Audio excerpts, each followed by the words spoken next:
Finance Minister Nirmala Sitharaman has presented her 9th consecutive budget, and it seems nothing really coming out of it as far as especially even the stock markets are concerned. In fact, Sensex and Nifty are down about 1% or so, and nothing really unique as far as that goes, because on budget day, during budget speech, we in any case have historically seen markets underperform. And that is exactly what we are seeing even today as far as the Indian stock markets go. In fact, even the banking and financial services stocks are down. SBI is down about 3% or so. IT sector also, despite what we are hearing on the safe harbor clause, no real positive development there. HCL Tech down about 3%, and that is what we are really picking up right now. As far as even the personal, as far as even the direct taxes go, the individual income taxes go, absolutely no change whatsoever seems to be the first reaction. In fact, we had started our coverage this morning by trying to understand if Finance Minister Nirmala Sitharaman will deliver on that impossible trinity where we were talking about boosting exports, where we were talking about creating more jobs and getting more FDI. Well, it seems that a lot more was expected from that budget, while the Finance Minister has given a glide path, so to speak, for the low debt to GDP of 50% by 2030-31, and there has been some push even as far as exports go, especially by way of some cut in customs duties as far as import of equipment which would be required for manufactured output of textiles, of apparel, accessories, of leather goods. But beyond that, specifically on job creation, nothing really coming out. We have our experts here with us. Shri, let's first bring you into this discussion. Budget speeches over a little under 1.5 hours, a little under 90 minutes. Barnik had hoped for under 100 minutes. Yeah, the Finance Minister did deliver a under 100-minute speech, but nothing really popping out as far as impetus to growth is concerned, isn't it? So, Karthik, earlier in the day, we discussed the three, impossible trinity, so to say. And I'm glad that at least on the fiscal discipline front, we are on track. So, we are sticking to our fiscal deficit number of 4.5% for this and year, government borrowing also seems to be in control. So, from a macro perspective, I think there's much stability in terms of our fiscal discipline. Yeah. So, I think that's one good news coming.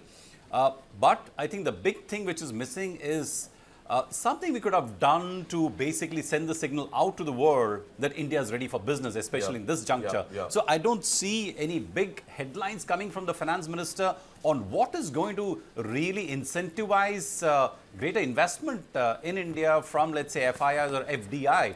So that would have been desirable. And I think the markets in some sense are reacting possibly to the fact that, there is no great stimulus as such, apart from the fact that, of course, the government is going to keep up and marginally increase its investment, its own investment in, public expenditure by way of public expenditure. Right. So that's good.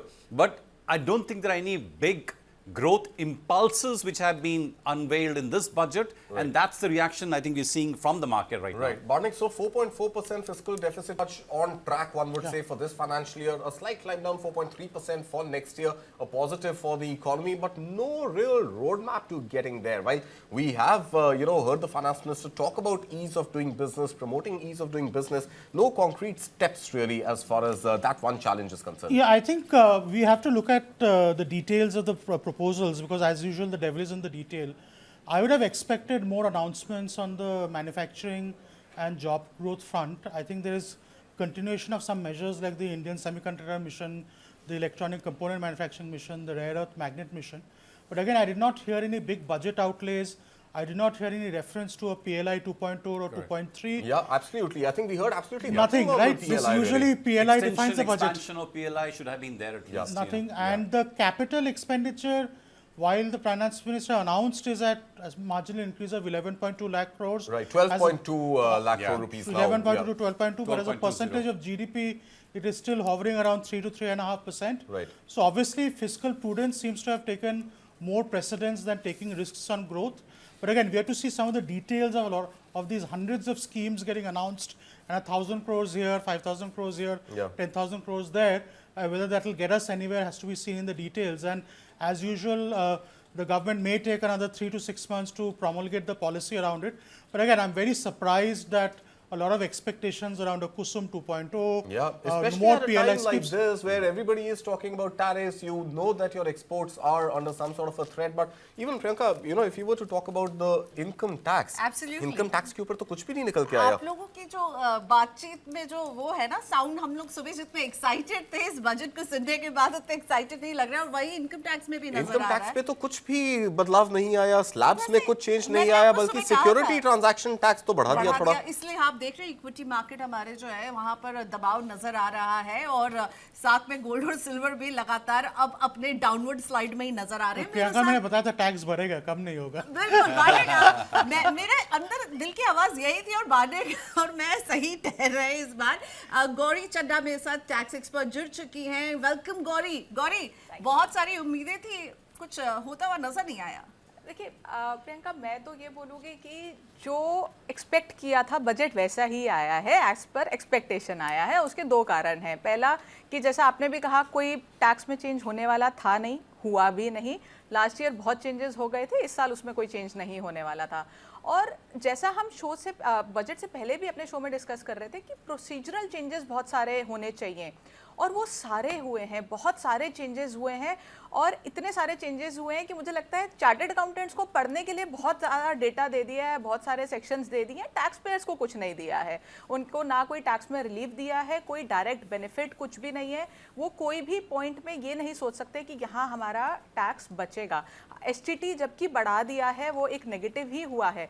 लेकिन procedural जो changes हुए हैं, आप अगर देखेंगे last year और इस साल को कंपेयर करेंगे, मेरा ये मानना है ये चेंजेस करने के बाद इस साल टैक्स पेयर्स को रिटर्न फाइलिंग में जो दिक्कतें आई हैं वो नहीं आएंगी. कुछ रिलीफ दिए गए हैं, जैसे कि जो रिवाइज्ड रिटर्न भरने की डेट पहले 31 मार्च ही हुआ करती थी, कुछ साल पहले 31 दिसंबर कर दी गई. अब फिर से सरकार ने रियलाइज़ किया, स्पेशली बिकॉज इस साल बहुत ज़्यादा प्रॉब्लम आई, बिकॉज यूटिलिटी लेट रिलीज हुई. मुझे लगता है वो भी इस बार टाइम से होगी. फाइनेंस मिनिस्टर ने मेंशन किया है. डेट एक्सटेंड की गई, रिवाइज रिटर्न की डेट का जो टाइम था, पीरियड था, वो बहुत कम रह गया. अब उसको बढ़ा के 31 मार्च दोबारा कर दिए, और विद पेनल्टी चाहे. बट आई थिंक इससे, इन चीज़ों से, और जो डेट्स बाकी भी रिटर्न फाइलिंग की बढ़ाई है, मुझे लगता है इससे टैक्स पेयर्स को काफ़ी फायदा होगा. Okay, let's now head across to Manoj Mishra, partner and tax controversy management leader from Grant Thornton Bharat, joining us. Mr. Mishra, thank you so much for your time, sir. I want to understand, of course, there has been a lot which has been said about tax compliance and ease of compliance. We've also heard that the penalty has potentially reduced from 300% to about 100%, and there's a longer window available to rectify tax returns.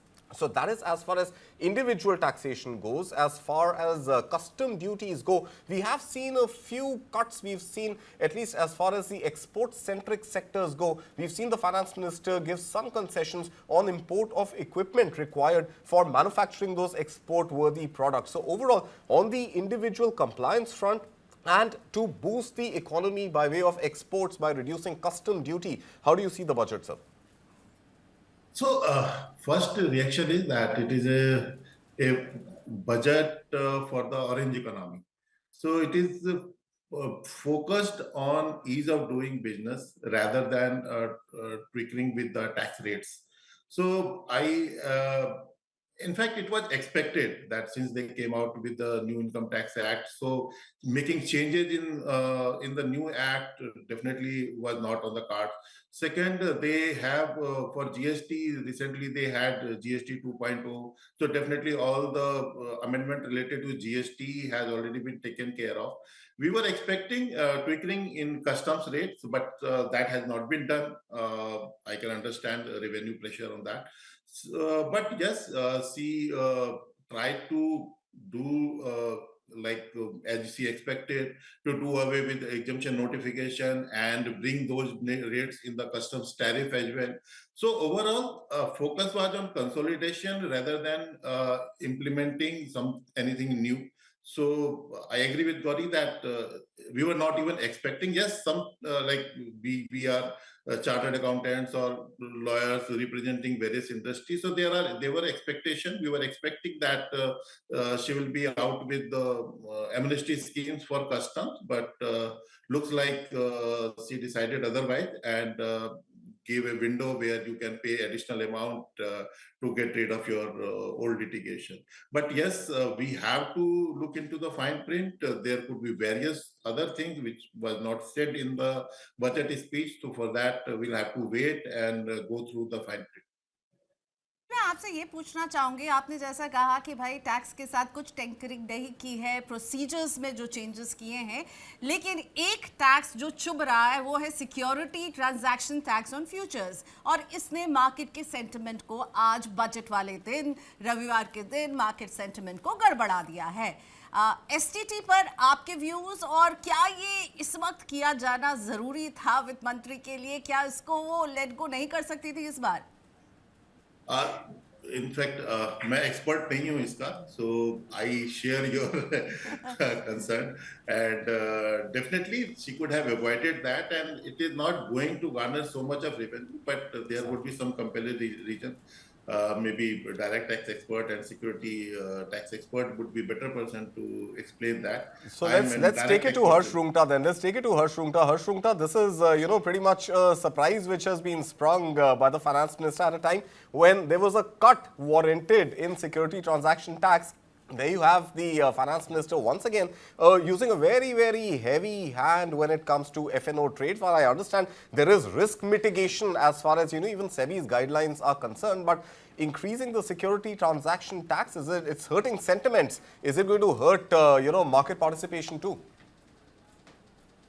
Yeah, most certainly, because if you look at the global standards with regards to the cost that is incurred in transacting in India, we're already on the higher side.